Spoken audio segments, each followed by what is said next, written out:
तो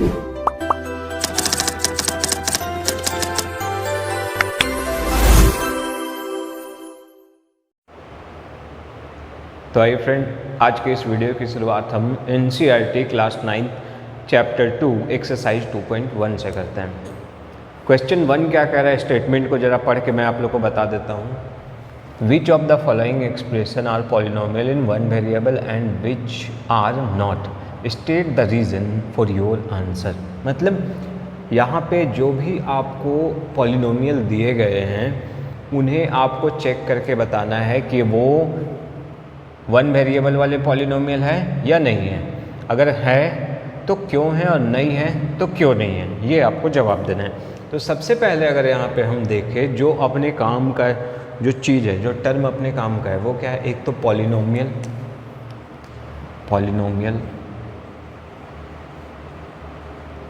और क्या, इसी में हम क्या देखें, वेरिएबल क्या होता है। ये दो चीज़, पॉलिनोमियल क्या है और वेरिएबल क्या है। तो अगर हम देखें पॉलिनोमियल, तो पॉलिनोमियल मीन्स क्या होता है, पॉलिनोमियल वर्ड बना है ये पॉली प्लस नोमियल। पॉली मीन्स क्या होता है, मेनी, पॉली मीन्स क्या होता है, मेनी, और नोमियल मीन्स टर्म्स। ठीक है, तो जिस पे कई सारे टर्म्स होते हैं उससे क्या कहा जाता है, पॉलिनोमियल कहा जाता है। और वेरिएबल मीन्स क्या, जिसका वैल्यू फिक्स नहीं होता है। वैरी मीन्स क्या होता है, अगर हम देखें वैरी से बना क्या है, वेरिएबल। तो वैरी मीन्स क्या होता है, जो जिसका वैल्यू बदलता है। वैरी मीन्स क्या होता है, बदलने वाला। ठीक है, तो जिसका वैल्यू बदलने वाला होता है उसे क्या कहा जाता है, वेरिएबल कहा जाता है। ठीक है, अगर हम चीज़ों को एग्जाम्पल से और अच्छे से समझें तो जैसा अगर हम यहाँ पे देखें 4x² माइनस 3x प्लस 7, ये एक पॉलिनोमियल है। क्यों, क्योंकि यहाँ पे 3 टर्म है। पहला 4x², दूसरा माइनस 3x और तीसरा क्या है, 7 है। अब जैसा हम यहाँ पे देख रहे हैं तो यहाँ पे 3 टर्म है, 1 2 3, 1 2 3, तो ये क्या है, एक पॉलिनोमियल है। ठीक है, अब पॉलिनोमियल के बाद यहाँ पे क्या बताया जा रहा है, वेरिएबल। तो जैसा हम यहाँ पे देखें, यहाँ पे वेरिएबल कौन सा है, x। अब हमने क्या कहा है यहाँ पे कि वेरिएबल दैट मीन्स जिसका वैल्यू बदलता है। अगर सपोज दैट एक छोटा सा एग्जांपल अगर हम ले लें, x + 4 that means y = x + 4। Suppose that एक ऐसा इक्वेशन है जिसमें y क्या है, x + 4 के इक्वल है। अगर सपोज दैट यहाँ पे हम क्या देखें, ये x ये y, सपोज दैट x का वैल्यू हम 1 रखते हैं तो y क्या मिलेगा, 1 + 4, 1 + 4। क्यों, क्योंकि y क्या है, x + 4, यानी x जितना भी है उसमें अगर हम 4 ऐड कर दे तो वो y के इक्वल हो जाएगा। तो x अगर 1 है तो y कैसे मिलेगा, उसमें 4 ऐड करने से। ठीक है, अगर हम यहाँ पे देखें x अगर 2 ले लेते हैं तो y क्या हो जाएगा, 2 + 4 दैट मीन्स 6। तो इस तरीके से हमें क्या मिल रहा है, x के डिफरेंट वैल्यू के लिए y का डिफरेंट वैल्यू मिल रहा है। और एक चीज़, यहाँ पे वैल्यू किसका चेंज हो रहा है, x का चेंज हो रहा है। ठीक है, तो चूँकि इसका वैल्यू चेंज हो रहा है दैट मीन्स ये वेरी कर रहा है, दैट मीन्स ये वेरी करने वाला है, इसलिए इसको क्या कहा गया, वेरिएबल कहा गया।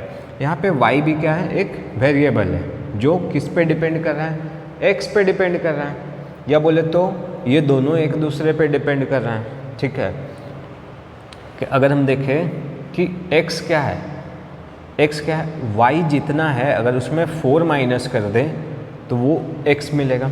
जैसे 6 - 4 2, 5 - 4 1।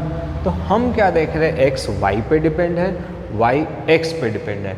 तो जो पहला चीज़ तो ये डिपेंडेंट है, दूसरा चीज़ इसका वैल्यू बदल रहा है। डिपेंडेंट है दैट मीन जैसे जैसे x या y का वैल्यू बदल रहा है, सपोज दैट x का वैल्यू बदल रहा है तो y का भी वैल्यू बदल रहा है, तो हम इसे क्या कहेंगे, वेरिएबल कहेंगे। तो वेरिएबल दैट मीन्स क्या है, जिसका वैल्यू क्या होता है, बदलते रहता है। तो आई होप ये समझ में आ गया होगा, वैल्यू किसका बदलेगा, x का।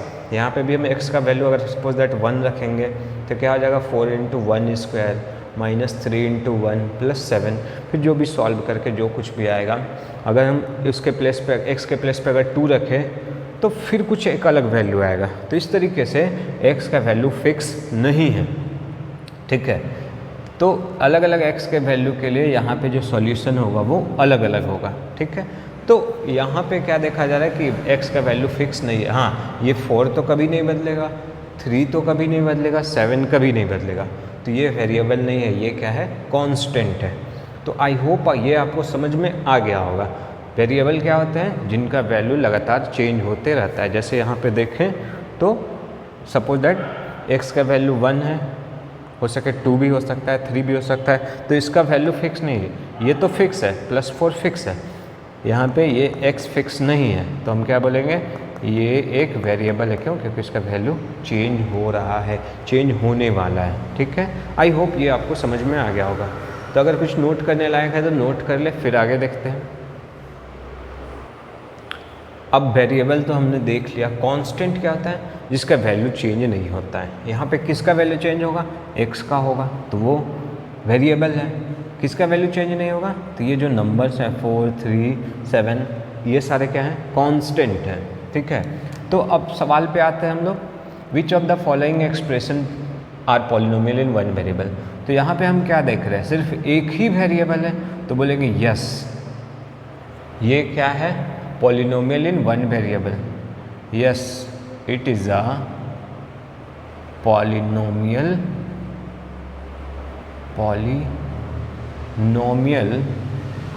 इन वन वेरिएबल। अब वेरिएबल कौन है यहाँ पे, x है। आई होप अच्छे से आपको ये समझ में आ गया होगा। नेक्स्ट क्वेश्चन क्या है, देखते हैं। तो आइए फ्रेंड, अब देखते हैं नेक्स्ट क्वेश्चन क्या है। तो नेक्स्ट क्वेश्चन क्या है, y² + √2। तो जैसा आप यहाँ पे देख पाए, तो यहाँ पे क्या है, कितना वेरिएबल है, तो यहाँ पे सिर्फ एक वेरिएबल है। कौन, वो क्या है, y है, ठीक है। जैसा फिर से अगर समझे तो यहाँ पे y के प्लेस पे क्या कर सकते हैं हम, नंबर, अलग अलग नंबर को सेट कर सकते हैं। 1 रहेगा तो 1² + √2, 2 रहेगा तो 2² + √2, माइनस वाले भी हो सकते हैं। तो कुछ इस तरीके से। तो हम यहाँ पे क्या बोलेंगे, yes, it is a polynomial in one variable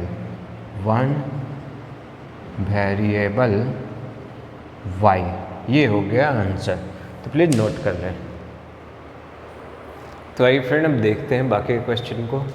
ये अब जैसा थर्ड क्वेश्चन में हम क्या देख रहे हैं, अगर इसे हम और दूसरे फॉर्म में लिखें, तो ये जो लिखा हुआ है 3√t, हम इसे लिख सकते हैं t का पावर 1/2 प्लस t√2।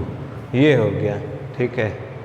क्या कहा गया यहाँ पे, 3√t प्लस t√2। इसे हम क्या लिख सकते हैं, t⁻ 1/2, क्योंकि रूट का मतलब क्या होता है, पावर 1/2। रूट का मतलब क्या होता है, पावर 1/2। तो रूट हटेगा तो पावर क्या लगेगा, 1/2। अब जैसा यहाँ पर देखें, ये एक पहला चीज़ तो ये एक पॉलिनोमियल नहीं है, ठीक है। तो यहाँ पे क्या लिखेंगे, it is not a polynomial because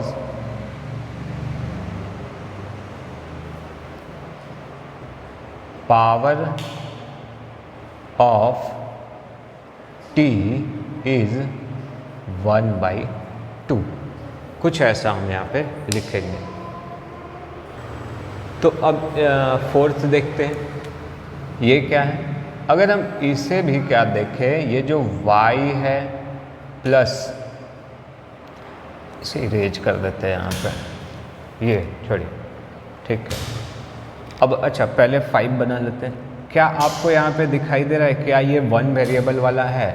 नहीं, ये तो पॉलिनोमियल था ही नहीं, तो हम क्यों उसको बोले कि वो 1 वेरिएबल वाला है। तो जब पॉलिनोमियल रहेगा तब तो हम ये डिसाइड करेंगे कि उसमें कितने वेरिएबल हैं। ये पहला चीज़ तो ये पॉलिनोमियल है ही नहीं। क्यों? क्योंकि किसी भी पॉलिनोमियल का पावर कभी भी बाई में नहीं होता है। दैट मीन्स कभी भी होगा पावर तो वो एक पॉजिटिव इंटीजर होगा। Positive integer means that means क्या, जैसे 1 2 3 4 5 6 ऐसे करके। तो ये सारा क्या है, ये सारा पॉजिटिव इंटीजर है। तो जब कभी भी पॉलिनोमियल का जो डिग्री होगा, ठीक है, या जो पावर होगा वो हमेशा क्या होगा, एक पॉजिटिव इंटीजर ही होगा। यहाँ पे देखें तो 1/2 क्या है, एक इंटीजर नहीं है। तो इस तरीके से ये एक पॉलिनोमियल नहीं है। ये पॉलिनोमियल क्यों नहीं है, क्योंकि इसमें जो पावर है, टी का जो पावर है, दैट मीन्स वेरिएबल का जो पावर है वो क्या है, 1/2 है। तो जब पावर 1/2 है दैट मीन्स कि वो एक पॉजिटिव इंटीजर नहीं है, दैट मीन्स कि वो एक पॉलिनोमियल नहीं है। फिर से अगर देखें शॉर्टकट में, पॉलिनोमियल कब होगा, जब पावर एक पॉजिटिव इंटीजर होगा। पॉजिटिव इंटीजर दैट मीन्स 1 2 3 4 5 ऐसा होगा, तभी हम उसको बोलेंगे क्या, कि वो एक पॉलिनोमियल है। और जब पॉलिनोमियल रहेगा तभी हम बात करेंगे आगे कि वो वन वेरिएबल वाला है या नहीं है। आई होप समझ में आ गया होगा। अब यहाँ पे देखें, यहाँ पे क्या ये वन वेरिएबल वाला है, तो बोलेंगे नहीं, no it is not a polynomial in one variable, one variable, ठीक है। It is a polynomial of 3 variable, 3 variables कौन कौन है, x y एंड t, ये 3 वेरिएबल वाला है, ठीक है। आई होप समझ में आ गया होगा। यहाँ पे कौन कौन वेरिएबल है, x y t। तो ये तो पॉलिनोमियल है लेकिन 1 वेरिएबल वाला पॉलिनोमियल नहीं है, ये 3 वेरिएबल। वो कौन कौन है, x y t। एक क्वेश्चन और रह गया है, इसे नोट कर ले फिर देखते हैं। तो आइए अब इसके 4th क्वेश्चन को देखते हैं। सबसे पहले यहाँ पे अगर देखें तो ये क्या है, 2y टू द पावर -1। क्यों होता क्या है, कोई भी चीज़ जब न्यूमरेटर से डिनोमिनेटर या डिनोमिनेटर से न्यूमरेटर के तरफ जाता है तो उसके पावर का साइन क्या होता है, चेंज हो जाता है। अगर यहाँ पे देखें पावर क्या है, 1 है, +1, ऊपर चला जाएगा तो क्या होगा, -1 हो जाएगा। अगर माइनस में होता तो क्या होता, प्लस में चला जाता। सपोज दैट अगर हम लिखते 3/y टू द पावर -5, तो ये क्या हो जाता, ये हो जाता 3y टू द पावर +5, कुछ ऐसा।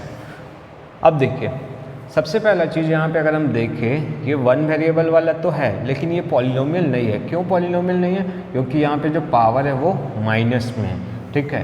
तो हम क्या लिखेंगे, it is not a polynomial, it is not a polynomial as power of y is negative. y का पावर क्या है, निगेटिव है। ये अपना आंसर हो गया, प्लीज नोट कर लें। तो आइए फ्रेंड अब देखते हैं नेक्स्ट क्वेश्चन के स्टेटमेंट में क्या कहा जा रहा है। Write the coefficient of x square in each of the following, यानी कि नीचे जितने भी दिए हुए हैं उनमें आपको एक्स स्क्वायर का कोफिशिएंट फाइंड करना है। कोफिशिएंट मीन्स क्या होता है, कोफिशिएंट मीन्स होता है कि वो किस नंबर से मल्टीप्लाई है, ठीक है। जैसे अगर बोले किसका कोफिशिएंट पूछा जा रहा है, एक्स स्क्वायर का, तो डेट मीन्स एक्स स्क्वायर किस नंबर से मल्टीप्लाई है। तो जैसा यहाँ पे देखें, यहाँ पे तो कोई नंबर दिखाई नहीं दे रहा है, लेकिन हम क्या लिख सकते हैं, 1 तो लिख सकते हैं। तो यहाँ पे कोफिशिएंट क्या हो जाएगा, 1 हो जाएगा, ठीक है। कोफिशिएंट मीन्स क्या, वो मल्टीपल, ठीक है, वो किस नंबर से मल्टीप्लाई है, ठीक है। तो जैसा यहाँ पे देखें एक्स स्क्वायर का मल्टीपल कौन है, 1, सिंपल लैंग्वेज में कि वो किससे मल्टीप्लाई है, ठीक है। अब देखिए यहाँ पे हम देखें तो एक्स स्क्वायर किससे मल्टीप्लाई, यानी कि उसके आगे कौन सा नंबर है, कुछ नहीं है, मतलब क्या है, 1। अब ये मत देखिए कि एक्स स्क्वायर के पहले कौन सा है, तो बोल देंगे कि 2, ऐसा नहीं, ठीक है। उसके साथ कौन सा एक्स स्क्वायर के साथ, तो जैसा यहाँ पे माइनस है तो उसके पहले क्या है, 1 है, दैट मीन्स इसका आंसर क्या हो जाएगा, -1। यहाँ पे प्लस था लेकिन चूंकि प्लस तो शुरू में लिखा नहीं जाता इसलिए हम वहाँ पे नहीं लिखे। आगे अगला क्या है, एक्स स्क्वायर का कॉफिशिएंट यहाँ पे क्या होगा, π/2 हो जाएगा। अब रहा बात यहाँ पे हम एक्स स्क्वायर का कॉफिशिएंट कैसे लिखें, एक्स स्क्वायर तो है ही नहीं, तो अगर हम यहाँ पे लिखें 0x² प्लस 0x², 0x² का मतलब क्या है, 0x² का मतलब क्या है, 0, ठीक है। तो जो 0x² मतलब +0, तो अगर हम किसी भी पॉलिनोमियल में 0 ऐड कर दें तो उसको क्या फ़र्क पड़ेगा, बिल्कुल भी कोई फ़र्क नहीं पड़ेगा। तो यहाँ पे हम क्या देख रहे हैं, ये +0x² अपने मन से लिखा गया है, तो x² के पहले कौन है, 0, दैट मीन्स कॉफिशिएंट क्या होगा, 0। या सिंपल लैंग्वेज में और भी अगर देखें तो यहाँ पे क्या है, x² तो है ही नहीं, जब वो चीज़ है ही नहीं तो उसका कॉफिशिएंट क्या होगा, 0 होगा, ठीक है। आपको जो भी अच्छा लगे वही आप ध्यान में रखें, तो इसे नोट कर लें। तो आइए फ्रेंड अब क्वेश्चन 3 के स्टेटमेंट को पढ़ते हैं। क्या कहा जा रहा है यहाँ पे, give 1 example each of a binomial of degree 35 and a monomial of degree 100। अब यहाँ पे 2 अलग अलग टर्म जो इस्तेमाल किए गए हैं, एक तो बाइनोमियल और एक मोनोमियल। बाइनोमियल और मोनोमियल क्या होता है, तो टर्म के बेसिस पे एक्सप्रेशन को कैटेगरी में बांटा गया है। तो टर्म के बेसिस पे क्या, टर्म के बेसिस पे एक्सप्रेशन को कैसे कैसे बांटा गया है, तो वो देखिए। सबसे पहला मोनोमियल। मोनोमियल क्या होता है, तो मोनोमियल में क्या होता है, सिर्फ 1 टर्म होता है, ठीक है, सिर्फ एक टर्म। एग्जाम्पल देखें तो क्या होगा, suppose that x y² t³ ये सारे क्या हैं, ये एक ऐसा एक्सप्रेशन है जिस पे सिर्फ क्या है, सिर्फ एक टर्म है, ठीक। आगे अगर हम बात करें बाइनोमियल, बाइनोमियल तो बाइनोमियल क्या होता है, तो बाइनोमियल, बाई मीन्स क्या होता है, 2, ठीक है। तो जिस पे 2 टर्म होते हैं उन्हें क्या कहा जाता है, बाइनोमियल कहा जाता है, ठीक है। अब अगर हम देखें बाइनोमियल के एग्जाम्पल क्या क्या हो सकते हैं, तो कई सारे हो सकते हैं, चीज़ों को समझ लें। x+2 y² + √2, जैसा हम देखें यहाँ पे 2 एग्जाम्पल, तो इस पे क्या है, 2 टर्म है, एक तो x और दूसरा क्या है +2, यहाँ पे भी 2 टर्म है y² और +√2, तो ये क्या है, एक बाइनोमियल के एग्जाम्पल हैं, ठीक है। आई होप आपको समझ में आ गया होगा। अगर इससे आगे देखें तो आगे क्या होता है, तो आगे होता है ट्राइनोमियल, उस पर क्या होंगे, 3 टर्म्स होंगे, ठीक है। तो इस तरीके से हमने मोनोमियल और बाइनोमियल को जाना। मोनोमियल में क्या होता है, सिर्फ एक टर्म होता है, और बाइनोमियल में क्या होता है, 2 टर्म होता है। मोनो मीन्स होता ही है सिंगल, एक, और बाई मीन्स क्या होता है, 2, ट्राई मीन्स 3। आगे अगर हम लोग यहाँ पे देखें, अब क्वेश्चन के अनुसार सॉल्यूशन अगर देखें तो क्या कहा जाता है, एक ऐसा बाइनोमियल बताइए जिसका डिग्री क्या हो, 35। डिग्री मीन्स क्या होता है, तो चीज़ों को बनाते हुए हम समझें, तो binomial of degree 35, binomial of degree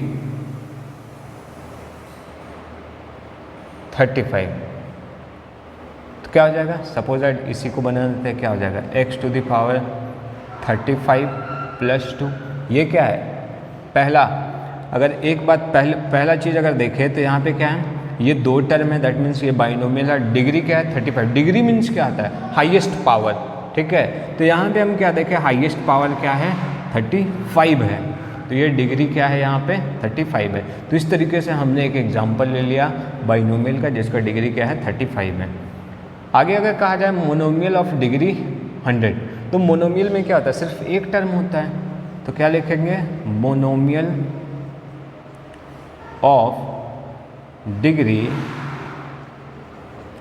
100, तो इसका एग्जाम्पल क्या हो जाएगा, suppose that x to the power 100 ले लें। ये क्या है? एक ऐसा मोनोमियल है जिसका डिग्री क्या है? 100 है। आई होप समझ में आ गया होगा, नोट कर ले, फिर आगे देखते हैं। तो आई फ्रेंड, अब देखते हैं इसके फोर्थ क्वेश्चन में क्या कहा जा रहा है। Write the degree of each of the polynomial. हर एक पॉलिनोमियल के डिग्री बताने हैं। डिग्री मीन्स क्या होता है? Highest power. जैसा हम देखें पहले क्वेश्चन में, तो पावर क्या है? 3 भी है, 2 भी है, 1 भी है, लेकिन सबसे ज़्यादा पावर क्या है? 3 है। दैट मीन्स इसका डिग्री क्या हो जाएगा? 3। यहाँ पे देखें तो क्या हो जाएगा? डिग्री 2 हो जाएगा। यहाँ पे डिग्री क्या हो जाएगा? 1, कुछ नहीं है, दैट मीन्स 1 है। और यहाँ पे क्या होगा ज़रा बताएं? यहाँ पे क्या हो जाएगा? सपोज दैट इसी को हम ऐसा लिख दें तो क्या कोई प्रॉब्लम है? प्रॉब्लम नहीं है। क्यों? क्योंकि अगर देखें तो चाहे ये यहाँ पे t लिखिए, चाहे x लिखिए, चाहे y लिखिए, बात बराबर है। क्यों बात बराबर है? क्योंकि पावर क्या है? 0। पावर 0 का मतलब क्या होता है? 1। कभी भी पावर 0 हो तो उसका मतलब क्या होता है? 1 होता है। ठीक है। अब क्यों होता है 1? उसके पीछे भी कारण है, फिलहाल उस पर भी हम लोग नहीं जाते हैं। तो 3 to the power 0, 3y to the power 0, that means 3 into 1। तो ये क्या है? 3। तो था क्या? 3 लिखा हुआ था, हमने क्या लिखा उसे? 3y टू द पावर 0 लिखा। तो क्या ये जो वैल्यू है वो क्या बदल गया क्या? पहले भी 3 था, अभी भी 3 है। अब हम लोग क्या किए? उसको एक नए तरीके से लिखें, है वो अभी भी 3 ही है। ठीक है। तो इस तरीके से अगर हम यहाँ पे देखें, ये जो 3 है उसे हम 3y टू द पावर 0 लिखें। क्यों? क्योंकि y टू द पावर 0 क्या होता है? 1 होता है, और 3 इंटू 1 क्या होगा? 3 होगा। तो इस तरीके से इसका अगर डिग्री देखें तो इसका डिग्री क्या है? 0 है। ठीक है। आई होप समझ में आ गया होगा, प्लीज़ नोट कर लें। तो आइए फ्रेंड देखते हैं इसके लास्ट क्वेश्चन को, दैट इज क्वेश्चन 5। क्या कहा जा रहा है statement? Classify the following as linear quadratic cubic polynomial. यानी कि जो कुछ भी यहाँ पे आपको दिए गए हैं उन्हें आप क्लासिफाई करना है कि उनमें से कौन लीनियर है, कौन क्वाड्रेटिक है, कौन क्यूबिक है। अभी तक हमने क्या देखा था? एक्सप्रेशन को नंबर ऑफ टर्म के बेसिस पे देखा था। अगर एक टर्म होते तो क्या होते हैं? मोनोमियल। तो अगर देखें तो टर्म के बेसिस पे, और दूसरा उसके डिग्री के बेसिस पे। तो टर्म के बेसिस पे क्या होता है? मोनोमियल, जिस पे एक टर्म होता है। बाइनोमियल, जिस पे 2 टर्म होता है। ट्राइनोमियल, जिस पे 3 टर्म होते हैं। डिग्री के बेसिस पे अगर देखें तो एक तो होता है लीनियर। लीनियर में क्या होता है? डिग्री 1 होता है। अगर बात करें डिग्री 2, तो डिग्री 2 वाला क्या होता है? क्वाड्रेटिक इक्वेशन, क्वाड्रेटिक होता है। डिग्री 3 वाला क्या होता है? क्यूबिक होता है। आगे भी होता है, फिलहाल इतना ही जाने अभी। आगे लीनियर, क्वाड्रेटिक, क्यूबिक। लीनियर कब कहा जाएगा? जब डिग्री क्या हो? 1 हो। क्वाड्रेटिक कब कहा जाएगा? जब डिग्री 2 हो। क्यूबिक कब कहा जाएगा? जब डिग्री क्या हो? 3 हो। और टर्म के बेसिस पे हमने जान लिया बाइनोमियल, मोनोमियल, बाइनोमियल और ट्राइनोमियल। अब इसी का इस्तेमाल करके हम लोग क्या करेंगे? यहाँ पे चीज़ों को सॉल्व करेंगे। तो जैसा आप देखें यहाँ पे डिग्री क्या है? यहाँ पे डिग्री क्या है? 2 है। तो डिग्री 2 है तो क्या लिखेंगे यहाँ पे? डिग्री 2 है। डिग्री क्या है? 2 है। तो ये क्या है? क्वाड्रेटिक है। ठीक है। यहाँ पे अगर देखें तो डिग्री क्या है? 3 है। तो ये क्या है? क्यूबिक है। आगे यहाँ पे क्या है? डिग्री 2 है, दैट मीन्स ये क्या है? क्वाड्रेटिक है। यहाँ पे डिग्री 1 है, दैट मीन्स लीनियर है। आई होप ये आपको अच्छे से समझ में आ गया होगा। नोट कर ले, फिर आगे देखते हैं। तो ये फ्रेंड, अब 2 क्वेश्चन रह गया है, उसे देख लेते हैं। आर स्क्वायर, यहाँ पे डिग्री क्या है? Degree is equal to 2। That means कि ये क्या है? Hence it is a quadratic. ये क्या है? क्वाड्रेटिक है। यहाँ पे क्या है? Degree is equal to 3, so it is cubic. तो कुछ ऐसा था इसका सॉल्यूशन। आई होप समझ में आ गया होगा, नोट कर लें। तो फ्रेंड, आज के इस वीडियो में इतना ही। हमने एक्सरसाइज 2.1 कंप्लीट कर लिया है। अगर वीडियो अच्छा लग रहा हो तो please like, share and subscribe करें, ताकि मैं अधिक से अधिक स्टूडेंट के बीच में पहुंच सकूं। Okay, take care, bye bye.